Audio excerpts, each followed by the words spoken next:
pessoas que passam o tempo todo cobrando pouco, né, as outras pessoas, familiares, amigos, né, relacionamentos de trabalho, mas se cobram demais, né? E nessa de se cobrar demais, algumas inclusive acham, por exemplo, que não tem perfil para frequentar uma academia. Ah, eu não tenho corpo, eu não tenho jeito, eu não vou dar conta, e aí acaba que nem participando de atividades físicas, por exemplo, né? Vamos lá, vamos desenvolver esse tema. Pessoas que se cobram demais e evidentemente, se frustram, né? Na verdade, às vezes ela tem um nível de exigência muito alto, uma falta de autoaceitação, que também é um ponto que a gente pode falar, porque o que eu vejo muito são mulheres que não se aceitam como elas são, porque pouco se conhecem também. Então eu vejo que às vezes ela atribui um patamar ali como se fosse inalcançável, ou ela já coloca como aquilo ali algo inatingível. Então ela já se frustra com isso e isso fica rotulado como isso não é para mim, entende? E daí já é também um perfil que se sabota o tempo todo, contribui muito para que ela vai burlar as dietas, procrastinar a vida, porque ela já se coloca ali num nível inferior e um nível de comparação. E a hora que a gente compara, a gente para. E a hora que a gente admira, a gente mira e dá o passo. Então eu vejo isso, Roberto, as mulheres se comparando muito, principalmente nessa onda de internet, de blogueiras, de ditadoras de um perfil que tem que ser perfeito, entende? Se não for aquilo ali, não passa no teste, vamos pensar assim. Então isso vem escravizando a mulher de alguma forma. Isso vem limitando mesmo, a ponto dela falar, aquele lugar não é para mim, essa roupa não é para mim, isso não é para mim. E isso também está aliado também às suas crenças. Lá atrás, no seu primeiro setênio, tudo que ela ouviu de pai e mãe também.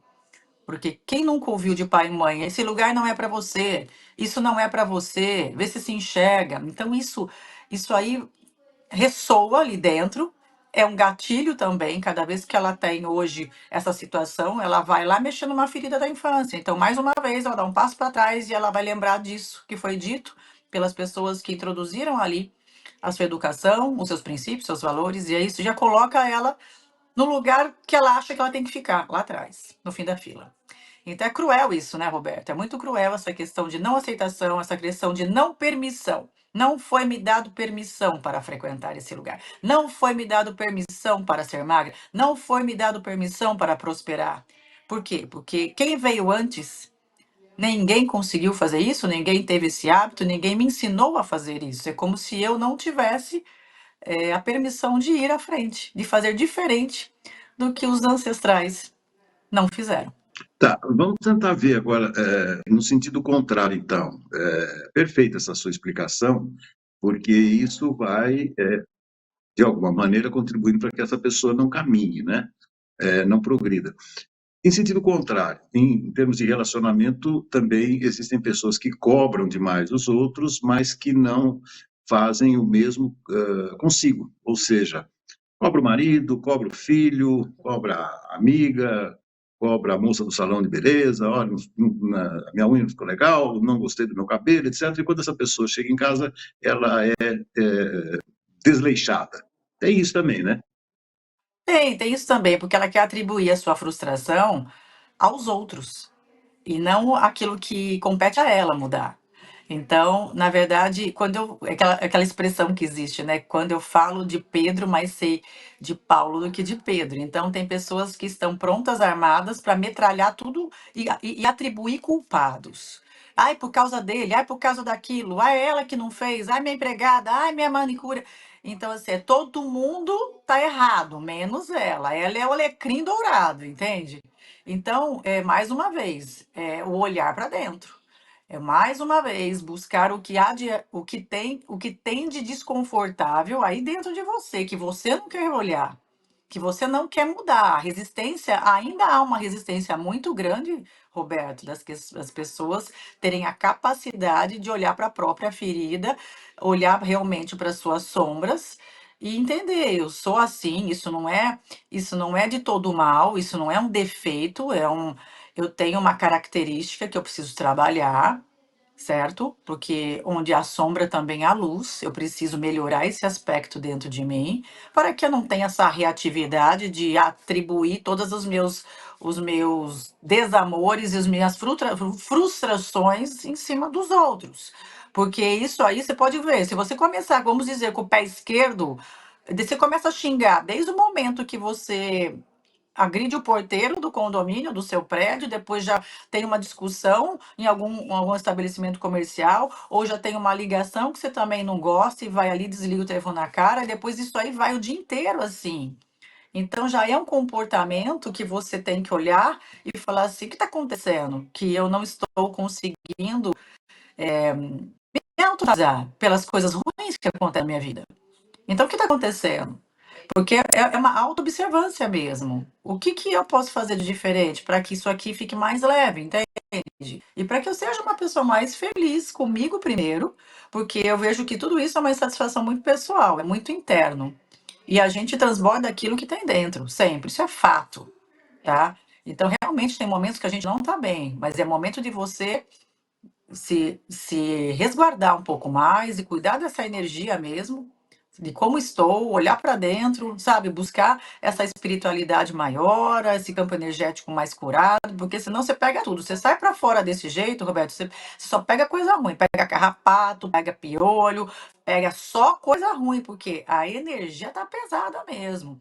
E daí você fica aquela pessoa meio que o tempo todo chamada de chata ou então chamada de louca, né? Porque você parece que não tem um momento no seu dia que você está realmente tranquilo e feliz. Porque realmente é um estado comportamental, mas tem a ver com um fator do que você pensa, porque o que eu penso está relacionado a muitas minhas crenças, o que eu penso eu gero um sentimento, esse sentimento já vai liberar em mim adrenalina, cortisol, ou vai me ficar muito feliz, vai liberar hormônios da felicidade, mas a maioria, mais de 70% dos nossos pensamentos são ruminantes e negativos. Então, nós, naturalmente, o ser humano já tem um viés de negatividade muito grande. E isso favorece o quê? O estresse. Isso favorece você quase infartar ao longo do seu dia se você não administrar essas emoções. Então, se o seu cérebro já tem um viés de negatividade muito grande, se eu já sei que eu tenho 80% de pensamento negativo, o que eu tenho que fazer para combater tudo isso?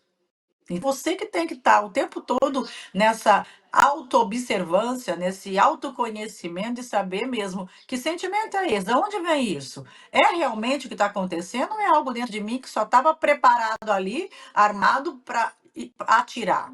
É algo que tem dentro de mim que eu preciso resolver, que eu preciso adotar uma postura adulta e não ficar o tempo todo nessa reatividade infantil. Então, mais uma vez eu falo que quem precisa mudar somos nós. Eu poderia resumir assim, né? Entregue o que seja possível e aceite o que o outro lhe entregou, porque também foi o possível. Ou seja, vamos respeitar também as limitações, né, do próximo e compreender as nossas também, né? Com muita humildade, Helena. Sim. Sim, e deixe para o outro que é do outro, sabe? Devolva ao remetente qualquer tipo de grosseria, qualquer tipo de inconveniência. É do outro isso. O problema é que a gente pega o peso do outro e quer resolver. É do outro isso. Então, a mesma coisa quando alguém te ofende, te xinga de incompetente, responsável, mulher. A fulana me chamou de sei lá do quê, de algum nome pejorativo aí. Eu falei, mas você é isso. Então por que que você pegou essa carga para você? É bem isso. Então, assim, deixa com ela, isso é dela. Isso é dela. Então, isso é da pessoa. Devolve isso mesmo para o remetente, não é teu. É que a gente tem aquele péssimo hábito de querer resolver coisas que não compete. Nós não temos controle sobre as outras pessoas. O que nós podemos controlar? Os nossos pensamentos. Nós precisamos controlar essas crenças que estão aí, ó, rodando nesse Windows 3.0 ainda, que a gente não evoluiu, entende? A gente precisa mudar esse programa mental. E nós precisamos entender, eu tenho controle sobre os meus pensamentos, os meus sentimentos e o meu comportamento. Fora isso, devolve para o remetente o resto. E deixe que ele resolva os problemas dele.